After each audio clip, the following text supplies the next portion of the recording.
আলহামদুলিল্লাহ রাব্বিল আলামিন ওয়াসসালাতু ওয়াসসালামু আলা আশরাফিল আমবিয়া ওয়াল মুরসালিন নবিয়িনা মুহাম্মদ ওয়া আলা আলিহি ওয়া আসহাবিহি আজমাইন ইলা ইয়াউমিদ্দিন আম্মা বাদ। সুপ্রিয় দর্শক শ্রোতা ভাই বোন, আপনারা যেখান থেকে আমাদেরকে দেখছেন আপনাদের সকলকে সাদর আমন্ত্রণ জানাচ্ছি মসজিদুল হারাম মক্কাতুল মুকাররমা থেকে। আলহামদুলিল্লাহ, এই বছরে আমরা সবাই ইতোমধ্যে জেনেছি যে আরাফার দিনটি জুমার দিন হতে যাচ্ছে। জুমার দিন আরাফাত দিন হওয়ার কারণে এর বিশেষ কোনো ফজিলত আছে কি না এ বিষয়ে একাধিক বর্ণনা পাওয়া যায়। কোনো কোনো বর্ণনা থেকে জানা যায় যে ৭০ বছর বা ৭০ বার হজের সমান সওয়াব পাওয়া যায় যদি আরাফার দিন জুমার দিন হয়। আবার কোনো কোনো বর্ণনাতে ৭২টি হজের কথা বলা আছে। আবার কোরআনে কারিমে আল্লাহ তাআলা হজ্জে আকবার বলতে একটি হজের কথা বলেছেন, যে বিষয়ে সূরা তাওবাতে আল্লাহ রাব্বুল আলামিন বলেছেন, আউযু বিল্লাহি মিনাশ শাইতানির রাজীম ওয়া আযানুম মিনাল্লাহি ওয়া রাসূলিহি ইয়াওমাল হজ্জিল আকবার ইলা আখিরিল আয়া। আল্লাহ এবং তার রাসূল সাল্লাল্লাহু আলাইহি ওয়াসাল্লামের তরফ থেকে হজ্জে আকবার এই মুশরিকদের প্রতি আল্লাহ তাআলার তরফ থেকে ঘোষণার বিবরণ উঠে এসেছে আয়াতে। তো এই যে হজ্জে আকবার বা আকবরী হজ আমরা বলছি, এটা কাকে বলে আসলে? আকবরী হজ বলতে আসলে কি? এখানে বিশেষ করে সৌদি আরব প্রবাসী যারা আছেন, বাংলাদেশি ভাইরা আছেন, ইন্ডিয়ান পাকিস্তানি ভাইরা আছেন, এখানকার প্রবাসী ভাইদের মধ্যে এবং আরও অনেক সাধারণ মানুষের মধ্যে প্রচলিত আছে যে যদি আরাফাতের দিনটা জুমাবার হয় তাহলে সেটা আকবরী হজ হয়। আবার সেই সাথে এও জনশ্রুতি আছে যে এখানে জুমার দিন যদি আরাফাতের দিন হয় তাহলে সৌদি গভর্নমেন্টকে, হাজি সাহেবদেরকে অনেক উপহার উপঢৌকন দিতে হয়, সেই কারণে তারা চায় না যে জুমার দিনটা আরাফাতের দিন হোক। তো এরকম অনেক কথা জনশ্রুতি আছে। আসলে বাস্তবতাটা কি? জুমার দিন আরাফাতের দিন হওয়ার কি বিশেষ কোনো ফজিলত মোটেই নাই? আর যদি থাকে তাহলে তার পরিমাণ কতটুকু? আমরা যারা পৃথিবীর বিভিন্ন প্রান্তে অবস্থান করছি, যারা নিজেরা হজ করতে আসেনি এবছর, তাদের জন্য আলহামদুলিল্লাহ হজ্জে আকবরটা কি? আল্লাহ রাব্বুল আলামিন কোরআন হাকিমে সূরা তাওবার মধ্যে যে বলেছেন, ওয়া আযানু মিনাল্লাহি ওয়া রাসূলিহি ইয়াওমাল হজ্জিল আকবর, এখানে হজ্জে আকবর বলতে কি বোঝানো হয়েছে? যে আরাফাতের দিনটা জুমার দিন হলে সেটাই কি হজ্জে আকবর হবে কিনা? তো এই বিষয়ে আমরা নবী করিম সাল্লাল্লাহু আলাইহি সাল্লামের যে হাদিস, সেটা খুললে আমরা দেখি যে মূলত জুমার দিন হজ হলে সেটাকে আকবরী হজ বলা হয় না। যে কোনো হজের দিনটা অর্থাৎ আরাফাতের দিনটাকেই হজ্জে আকবর বলা হয়। অর্থাৎ আপনি ওমরা যেটা আছে, এই ওমরাও মানে এক প্রকারের হজ, যদিও সেটাকে হজ বলা যায় না ওই অর্থে, সাধারণ অর্থে। তো আরাফাতের দিনটাকে মূলত ইয়াউমুল হজ্জিল আকবর বলা হয়েছে, অর্থাৎ বড় হজের দিন, মানে হজের মূল দিনটাই সেটা। এই জন্য হজ্জে আকবর মূলত আরাফাত দিনটাই হজ্জে আকবর। তার মানে হজ্জে আকবর প্রতি বছরই আসে, সেই দিনটা জুমার দিন হোক বা অন্য কোনো দিন হোক, সেটাকে হজ্জে আকবরই বলা হবে। তাহলে জুমার দিন হওয়ার কি কোনো বিশেষ বৈশিষ্ট্য নয়? বিশেষ করে যে বর্ণনা আছে ৭০ বা ৭২টি হজের সমান, তার কি হবে? তো সেই বর্ণনাগুলো সম্পর্কে মুহাক্কিক উলামায়ে কেরামের যে তাহকিক, তার যে ইসলাম কিউএতে এই সম্পর্কে যে তাহকিক তিনি পেশ করেছেন, সেই তাহকিকের আলোকে বোঝা যায় যে আসলে এরকম কোনো বর্ণনাই বিশুদ্ধতার মানদণ্ডে উত্তীর্ণ নয়।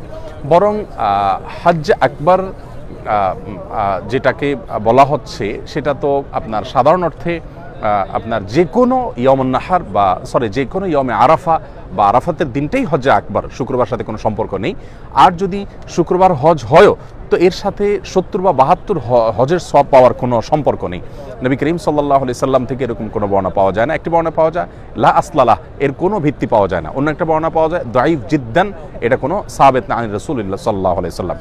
অতএব আরাফাতের দিনটা জুমাবার হলে ৭০ হজ বা ৭২ হজের সওয়াব হবে, এটি একেবারেই বলা যেতে পারে ভিত্তিহীন, এর কোনো গ্রহণযোগ্যতা নেই। তবে হ্যাঁ, জুমার দিনটি, আরাফাতের দিনটি জুমার দিন হওয়ার কারণে তিনটি বিশেষ ফজিলত আছে, মর্যাদা আছে। এক নম্বর হলো যে ইয়ামুল জুমআহ, এটা দোয়া কবুলের দিন। জুমার দিনে একটা বিশেষ সময় দোয়া কবুল হয়। আবার আরাফাতের ময়দানটা দোয়া কবুলের জায়গা। আবার রাসূল করিম সাল্লাল্লাহু আলাইহি ওয়াসাল্লাম তিনি যে হজ করেছেন বিদায় হজে, সেটা ছিল ইয়মে আরাফার দিনটা ছিল জুমার দিনটা। অর্থাৎ এখানে ট্রিপল ফজিলত আমরা একসাথে পাচ্ছি। নবী করিম সাল্লাল্লাহু আলাইহি সাল্লামের যে হজ ছিল সেই হজের দিনটি জুমাবার ছিল, আরাফাতের দিনটা জুমাবার ছিল, তিনি যে বিদায় হজের ভাষণ দিয়েছেন সেদিন জুমাবার ছিল। তো নবী সাল্লাল্লাহু আলাইহি সাল্লামের সেই আরাফাতের দিনের যে ইয়েটা আপনার বারটা কাকতালীয়ভাবে সেটার সাথে আমাদের হজ এবছর মিলে যাচ্ছে। এটি একটি বলা যেতে পারে এটি একটি সৌভাগ্যের ব্যাপার।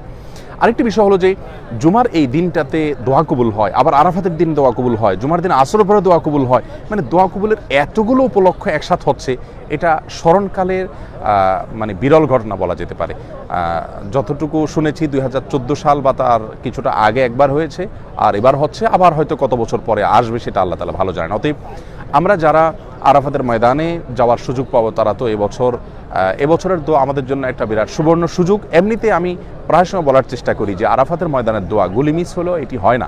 যদি আপনি সঠিকভাবে সুন্দরভাবে আদায় করতে পারেন তাহলে ইনশাআল্লাহ বিইذনিল্লাহ আরাফাতের ময়দানের দোয়া আল্লাহ রাব্বুল আলামিন কবুল করবেন। অতএব সেজন্য আমরা যারা আরাফাতে যাব তারা তো দোয়া কবুল করবো ইনশাআল্লাহ। আর যারা আরাফাতের ময়দানে অবস্থান করছি না তারাও নিজ নিজ জায়গা থেকে আমাদের কিছু করণীয় আছে, তারা আমাদের নিজের জায়গা থেকে কিছু করণীয় আছে। আমরা আরাফাতের দিন সম্পর্কে নবী করিম সাল্লাল্লাহু আলাইহি ওয়াসাল্লাম বলেছেন যে খায়রুদ দুআই দুআউ ইয়াউমি আরাফা, আরাফাতের দিনের দোয়া হলো সবচেয়ে শ্রেষ্ঠ দিন। ওয়া খায়রু মা কুলতু আনা ওয়ান নাবিয়্যুনা মিন ক্বাবলি লা ইলাহা ইল্লাল্লাহু ওয়াহদাহু লা শারীকা লাহু লাহুল মুলকু ওয়া লাহুল হামদ ওয়া হুয়া আলা কুল্লি শাইইন কাদির। এই বাক্যগুলো আমরা প্রত্যেকে যার যার জায়গা থেকে আরাফাতের দিনে করতে পারি। সেই সাথে আরাফাতের দিনের দোয়া আরাফাতের ময়দানে কবুল হবে, এটা বেসিক হলেও অনেক উলামা ইকরাম বলেছেন এই দিনে আপনি পৃথিবীর যে কোনো প্রান্তে থাকেন, হাজী সাহেবদের সাথে মিল রেখে আপনি দোয়া করলে আল্লাহ রাব্বুল আলামিন কাকে কোন উসিলাতে কোন বাহানাতে দিবেন সেটা তিনি ভালো জানেন। অতএব সেই হিসাবে আমরা দোয়া প্রত্যেকে যার যার জায়গা থেকে করতে পারি। আমরা চেষ্টা করব আপন জায়গা থেকে আরাফাতের দিনে আল্লাহর কাছে দোয়া করার, যে আল্লাহ আমি যেতে পারি নাই, এখান থেকেই করছি, তুমি কবুল করো। আল্লাহ তাআলা চাইলে কবুল করতে পারেন, বিধায় আমরা সেই চেষ্টা অব্যাহত রাখবো ইনশাআল্লাহ। আর আরাফাতের দিনের যে সিয়াম ইয়াউমি আরাফা আহতাসিবু আলাল্লাহি আন ইউকাফিরা সানাতাল্লাতী ক্বাবলাহু ওয়াল্লাতী বা'দাহু কামা ওয়ারাদা ফি রিওয়ায়াতি মুসলিম। নবী করিম সাল্লাল্লাহু আলাইহি ওয়াসাল্লাম বলেছেন আরাফাতের দিনের রোজা এক বছর আগের, এক বছর পরের গুনাহকে আল্লাহ তাআলার পক্ষ থেকে মাফ করায় দেয়। অতএব যারা হাজী সাহেব নন, এটা তাদের জন্য প্রযোজ্য। হাজী সাহেবরা রোজা রাখবেন না, তারা শুধুমাত্র ওখানে দোয়া করবেন এবং খাওয়া দাওয়া করবেন দিনভর। তো যারা হাজী সাহেব নন তারা এই দিনে দোয়া করবেন, আবার নফল সিয়াম রাখবেন, আবার ওই যে উত্তম দোয়া লা ইলাহা ইল্লাল্লাহু ওয়াহদাহু লা শারীকা লাহু লাহুল মুলকু ওয়া লাহুল হামদু ওয়া আলা কুল্লি শাইইন কাদির, উত্তম জিকির, এই জিকিরটা বেশি বেশি করে পাঠ করবেন আরাফাতের দিনে। আরাফাতের দিন বলতে বাংলাদেশের 9 তারিখকে বোঝানো হবে নাকি আপনার এই যে হাজী সাহেবরা যেদিন অবস্থান করছেন সেদিনটাকে বোঝানো হবে, এই বিষয়ে আমরা এর আগে বারবার বলেছি। সে বিতর্কে না গিয়ে আমরা আরাফাতের দিনে জুমাবার হওয়ার কারণে এই যে ট্রিপল ফজিলতের সুযোগ পাচ্ছি, নবী সাল্লাল্লাহু আলাইহি ওয়াসাল্লামের সাথে এই দিনটা, তার হজের সাথে এই হজের দিনটা মিলে যাচ্ছে, আবার জুমার দিন দোয়া কবুলের উপলক্ষ, আবার আরাফাতের দিন। আমরা পৃথিবীর যে প্রান্তে থাকি কেউ যেন এই দিনটাতে দোয়া কোনোভাবে আমরা মিস করব না। আল্লাহ তাআলা আমাদের সবাইকে সেই তৌফিক দান করুন, আমরা যেন পরিপূর্ণভাবে এর হক আদায় করতে পারি। এবং জিলহজের প্রথম দশক চলছে, আসুন আমরা তাকবীর পড়ি, আল্লাহু আকবার কাবীরা ওয়ালহামদুলিল্লাহি কাসীরা ওয়া সুবহানাল্লাহি ওয়া বিহামদিহি বুকরাতাও ওয়া আসীলা ওয়া সাল্লাল্লাহু আলা নবিয়িনা মুহাম্মদ ওয়া আলা আলিহি ওয়া আসহাবিহি আজমাইন। আল্লাহু আকবার লা ইলাহা ইল্লাল্লাহ আল্লাহু আকবার ওয়ালিল্লাহিল হামদ। এই তাকবীর আমরা খুব বেশি বেশি করে পড়তে থাকি, বেশি বেশি করে বাসা বাড়িতে, রাস্তাঘাটে, বাজারে, যেখানে যাই অধিক পরিমাণে তাকবীর। ফাকসিরু ফিহিন্না মিনাত তাকবীরি ওয়াত তাহলিল ওয়াত তাহমিদ। নবী আলাইহিস সালাম বলেছেন এই দিনগুলোতে বেশি বেশি তাকবীর, তাহলিল, তাহমিদ পাঠ করা, আল্লাহর জিকির করা। ইবাদতের দ্বিতীয় বৃহত্তম মৌসুম, রমজানের পর সবচেয়ে বড় মৌসুম ইবাদতের। অতএব এই মৌসুমের প্রতিটি সেকেন্ডকে, প্রতিটি মুহূর্তকে আমরা কাজে লাগাবার চেষ্টা করি। আলহামদুলিল্লাহ, আল্লাহ তাআলা আমাদের সবাইকে সেই তৌফিক দান করুন।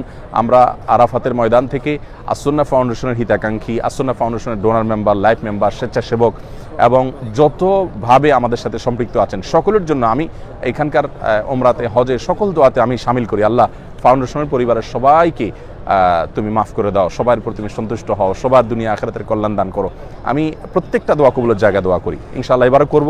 আপনারা আমাদের জন্য দোয়া করবেন ইনশাআল্লাহ বিইذনিল্লাহ। আবারও বলছি, এবার আরাফাতের দিনটা কোনোভাবে যাতে মিস না হয়, আল্লাহ রাব্বুল আলামিন আমাদের সবাইকে তৌফিক দান করুন। আমরা এই দোয়া অব্যাহত থাকবো ইনশাআল্লাহ। আর জিলহজের প্রথম দশকের গুরুত্বপূর্ণ দিনগুলো চলে যাচ্ছে, আসুন দিন এবং রাত প্রত্যেকটা মুহূর্তের কদর করার চেষ্টা করি। আল্লাহ তাআলা কোরআনে কারিমে শপথ করেছেন, ওয়াল ফাজরি ওয়া লায়ালিন আশ, ফজরের শপথ, সকালের শপথ এবং 10টি রাতের শপথ। এই 10টি রাত বলতে জিলহজের প্রথম 10 রাতকে বোঝানো হয়েছে। ওয়াশফাই ওয়াল ওয়াতর, রমজানের শেষ দশকে বেজর রাতের বিশেষ ফজিলত আছে, আর এখানে আল্লাহ তাআলা জোর বেজর সবগুলো শপথ করেছেন। ওয়াশফাই ওয়াল ওয়াতর, জিলহজের প্রথম দশক, আশারা জিল হাজ্জা, এই দিনগুলোতে আমরা তাকবীর, তাহলিল, তাহমিদ, সাধারণ ইবাদত বন্দেগী, দান সাদাকা, কোরআন তেলাওয়াত, তারপরে ইস্তেগফার, তারপরে গুনাহ থেকে বেঁচে থাকা, এই বিষয়গুলোতে খুব বিশেষভাবে আমরা যত্নশীল হই। আল্লাহ তাআলা আমাদের সবাইকে সেই তৌফিক দান করুন।